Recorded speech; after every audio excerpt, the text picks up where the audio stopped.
Di pesisir selatan Jawa, ada sebuah kampung nelayan bernama Karang Mutiara.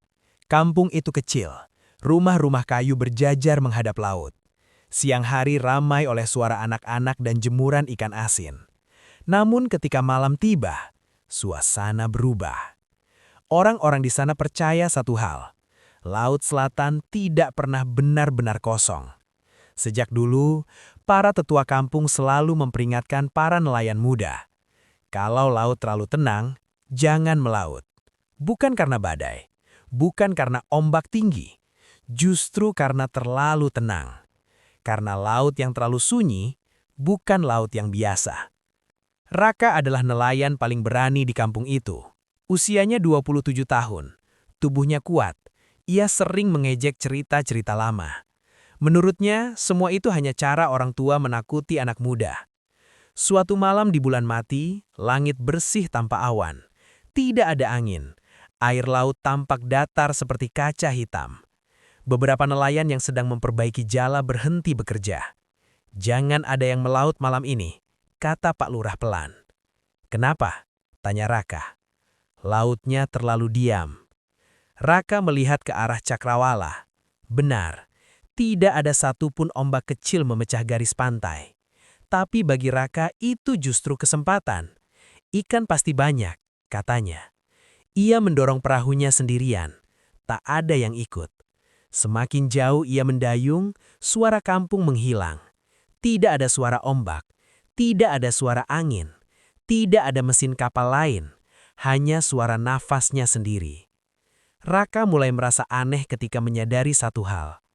Air laut tidak memantulkan cahaya bulan. Biasanya bulan akan terlihat berkilau di permukaan. Tapi malam itu, airnya hitam pekat, seperti lubang tanpa dasar. Ia menyalakan lampu kecil di perahu. Cahaya itu tidak menembus jauh, seolah ditelan. Tiba-tiba, perahunya berhenti bergerak.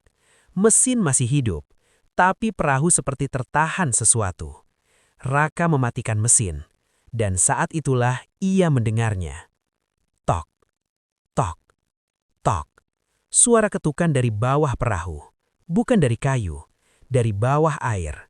Pelan, berirama. Ia menahan nafas. "Siapa?" gumamnya. Tak ada jawaban. Tok, tok, tok. Lebih keras. Raka merangkak ke tepi perahu dan melihat ke bawah. Airnya gelap.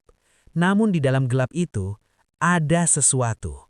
Bayangan besar, terlalu besar untuk ikan, terlalu tegak untuk ombak. Bayangan itu berdiri di bawah perahunya. Lalu perlahan, dua titik putih terbuka, seperti mata. Raka terjatuh ke belakang. Air tetap tenang, tidak ada riak. Namun tiba-tiba, tangan pucat muncul dari dalam laut dan memegang sisi perahu. Tangannya panjang, jarinya kurus, kuku hitam seperti retak.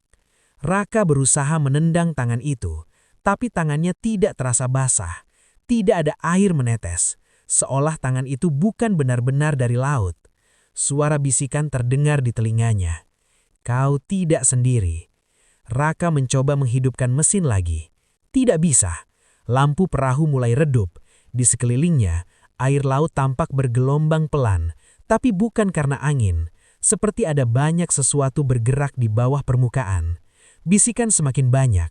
"Kami belum pulang, kami belum selesai." Raka sadar, itu bukan satu makhluk, itu banyak. Tiba-tiba, perahu miring tajam. Raka terjatuh ke air. Namun anehnya, ia tidak merasa basah. Air laut terasa seperti udara dingin, dan ia melihat ke sekeliling. Di dalam kegelapan itu, berdiri puluhan sosok. Nelayan-nelayan tua.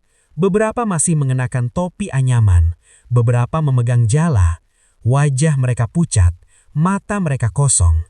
Mereka berdiri di dasar laut, tanpa bergerak, menatapnya. Salah satu dari mereka maju. Wajahnya samar, tapi Raka mengenalinya. Itu ayahnya, yang hilang di laut 10 tahun lalu. "Ayah," suaranya gemetar. Sosok itu membuka mulut. Air laut masuk dan keluar tanpa gelembung. "Pulanglah, bersama kami." Tangan-tangan dingin menarik kaki Raka. Ia berusaha berenang ke atas, namun atas dan bawah terasa sama. Gelap, sunyi, dan semakin banyak tangan meraih tubuhnya. Teriakannya tidak terdengar, dan laut tetap tenang. Pagi harinya, warga menemukan perahu Raka, mengambang tenang dekat pantai. Tidak rusak, tidak pecah, hanya kosong. Di dasar perahu ada jejak kaki basah, banyak. Jejak itu mengarah ke tepi perahu dan berhenti. Sejak saat itu, aturan kampung menjadi lebih tegas.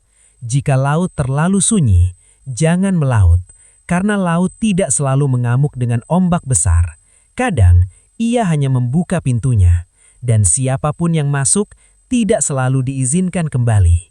Dan hingga kini, beberapa nelayan mengaku saat melaut dini hari, mereka kadang mendengar ketukan pelan dari bawah perahu. Tok, tok, tok. Dan mereka langsung kembali ke darat. Karena mereka tahu, itu bukan ikan, itu undangan.